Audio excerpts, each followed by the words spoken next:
আমরা চারজন বন্ধু। আমরা আমাদের পড়াশোনা শেষ করে সবার যখন বিয়ে হলো, আমরা সবাই চারিদিকে ছড়িয়ে ছিটিয়ে গেলাম। হঠাৎ সবার সাথে আবার দেখা হলো পুনরায়, আর ঠিক করলাম একটা জায়গায় যাব।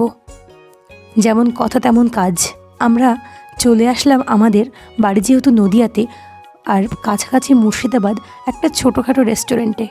সেখানে এসে আমাদের পুরনো দিনের স্মৃতি, ভালোবাসা, একসাথে ছোটোবেলাকার জীবন, স্কুল যাওয়া, আইসক্রিম খাওয়া, টিউশন গিয়ে লড়াই করা, কত কিছু আজ সেগুলো হয়তো স্মৃতির পাতায় আছে আমাদের মনে।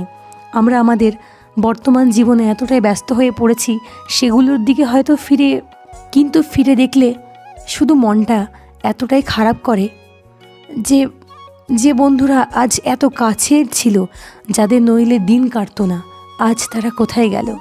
আবার যদি কোনো দিন দেখা হয়,